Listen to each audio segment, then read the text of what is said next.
Bonjour à tous, Dimitri, cryptoparadise.consulting. Ravi de vous retrouver aujourd'hui pour une vidéo où on va retrouver des fondamentaux qui me tiennent à cœur, comme l'inflation, la dévaluation monétaire, ce que font les banques centrales. Bref, tous ces sujets que j'ai beaucoup abordés dans mes vidéos. Et aujourd'hui, je voudrais vous faire quelques petits rappels. Alors, nous sommes dans une période où le Bitcoin fait pas mal de yo-yo. Je sais que ça inquiète beaucoup d'entre vous. Ça inquiète beaucoup de gens autour de moi qui ont investi dans le Bitcoin, évidemment, il n'y a pas si longtemps que ça, et qui se demandent où cela va-t-il. Alors, c'est toujours pareil lorsqu'on a une fenêtre et qu'on a une vision trop restreinte, et qu'on n'a pas la big picture, si je puis dire, c'est-à-dire une vision un peu plus large, évidemment, on est très inquiété par ces mouvements et ces soubresauts auxquels nous sommes habitués depuis longtemps avec ce Bitcoin qui n'en fait évidemment qu'à sa tête. Néanmoins, je voudrais justement profiter de cette vidéo pour vous ramener à des choses un petit peu plus justes et vous rappeler qu'il est important que vous ayez et que vous fassiez un petit peu fi des mouvements quotidiens pour prendre de la hauteur et pour voir les choses d'un prisme plus élevé qui va vous permettre, je pense, de retrouver sérénité face à tous ces mouvements. Alors, je commencerai par un petit clin d'œil pour vous montrer ceci. Alors, ceci est un billet de 1000 roupies. Voilà. Donc, vous le savez, parmi les classes d'actifs liquides dans lesquelles on peut mettre son épargne, il y a le cash, bien sûr, donc ça en fait partie. Il y a l'or, il y a les crypto-monnaies comme le Bitcoin, il y a les actions, et il y a aussi les bons du trésor. Alors on va mettre de côté un petit peu tout ça, mais on va essayer de vous faire quelques comparaisons pour vous rappeler un petit peu comment tout ça se comporte depuis maintenant, on va dire, l'avènement, la création du Bitcoin, donc depuis une dizaine d'années. Donc encore une fois, ces 1000 roupies, voyez, que vous avez ici, eh bien, il y a tout juste un an, un petit peu plus d'un an, début 2020, il fallait 25 euros pour avoir ces 1000 roupies. Aujourd'hui, et depuis 3 mois à peu près, il ne faut plus que 20 euros pour ces mêmes 1000 roupies. Alors, vous comprenez bien que ça veut dire que la roupie s'est dévaluée de 25% en environ un an, un petit peu plus d'un an. Alors, même si aujourd'hui, avec le retour des touristes et l'ouverture de l'île Maurice à nouveau, on peut imaginer que la roupie se comporte un petit peu mieux. Inutile de vous dire que pour beaucoup de Mauriciens, de se prendre dans la face une telle dévaluation, ça fait très mal parce que eux, leur salaire ne bouge pas, ils sont en roupie. Alors vous allez me dire, oui, mais nous on est en euros, en dollars, donc nous sommes dans une case ou dans un camp où nous avons une monnaie bien plus forte. Alors bien sûr, les monnaies les unes par rapport aux autres varient plus ou moins vite. Mais ce qui est intéressant maintenant, c'est de voir ce qui se passe avec l'euro, parce que c'est rigoureusement la même histoire.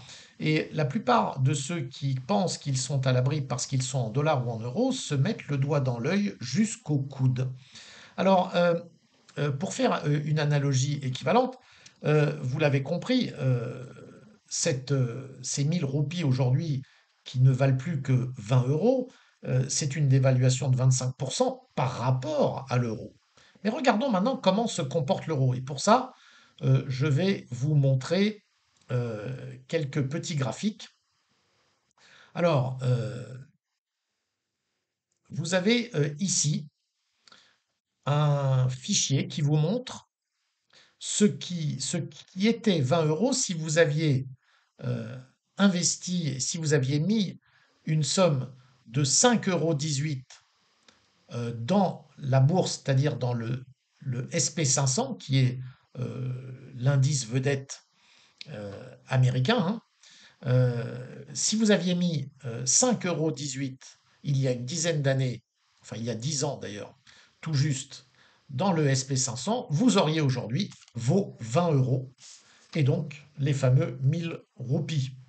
Si vous aviez mis 18,59 € dans l'or il y a 10 ans, pareil, vous seriez aujourd'hui avec vos 20 euros. Alors vous voyez déjà comme finalement, dans les 10 dernières années, il valait mieux avoir des actions SP500 que de l'or.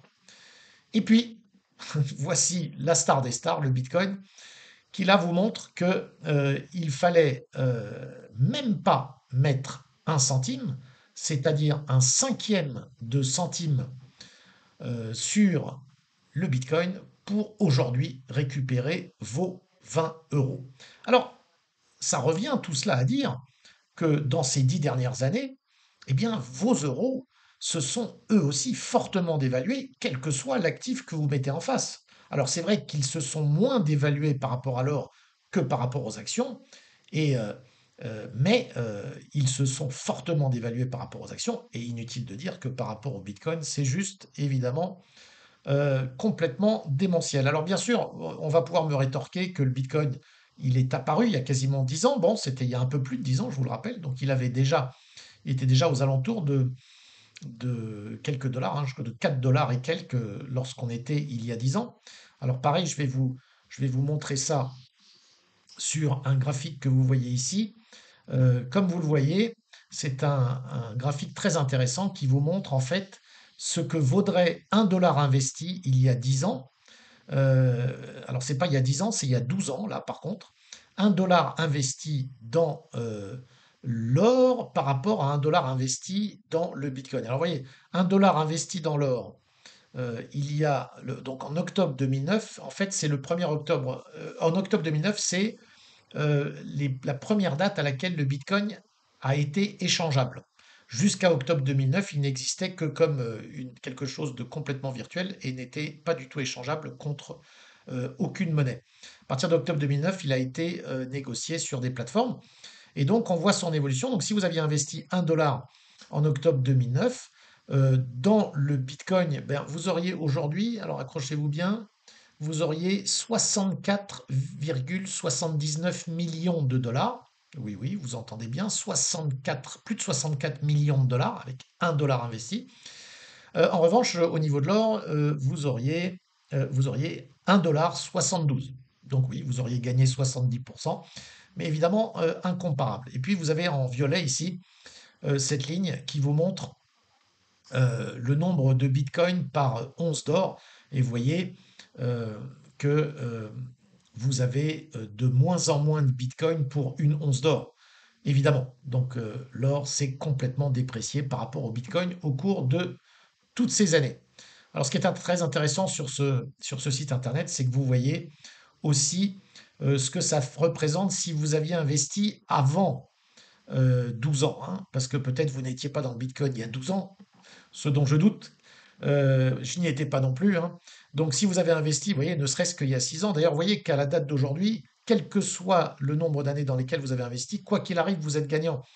Parce que vous avez investi un dollar il y a un an, vous avez 3,92 $ dans le Bitcoin. Si vous avez investi un dollar il y a 2 ans, vous avez déjà ramassé 5,12 $, etc. Donc vous voyez que si vous avez investi il y a 6 ans, un dollar, vous avez 181 dollars déjà. Ce qui fait quand même ça fait combien 1 dollar et 180, vous faites fois 180 en 6 ans, vous faites fois 69 en 5 ans, fois 10 en 4 ans. Regardez l'or à côté comme c'est ridicule. Voilà, donc je voulais partager ça avec vous. Je crois que il s'agit de revenir à ce que sont les fondamentaux. N'oubliez pas que cette courbe du Bitcoin, elle est partie, si vous voulez, lorsque vous regardez cette courbe à long terme, elle est partie pour durer. On a effectivement des mouvements qui peuvent être inquiétants lorsqu'on se fixe sur des petites durées. Et je pense que lorsque vous avez tous ces tas de YouTubers qui vous proposent d'essayer de timer ces marchés en faisant du trading et des va-et-vient permanents, moi, c'est mon avis bien sûr, hein, je pense que c'est quelque chose de très dangereux. Alors, autant certains vont très bien s'en sortir en le faisant, certains vont être capables de timer ce marché et donc de vendre à des bons moments pour en racheter un peu plus tard. Mais si vous êtes un investisseur long terme, je vous le rappelle, un seul mot, hodl, hodl, hodl. Le mot est la devise de Alex Mashinsky, fondateur de Celsius, comme vous le savez certainement. Allez, si vous aimez ces vidéos, n'hésitez pas à vous abonner à cette chaîne YouTube, à mettre un petit pouce bleu si vous avez aimé cette vidéo et visitez mon site internet cryptoparadise.consulting où je mets régulièrement mon blog à jour et je vous dis à très bientôt.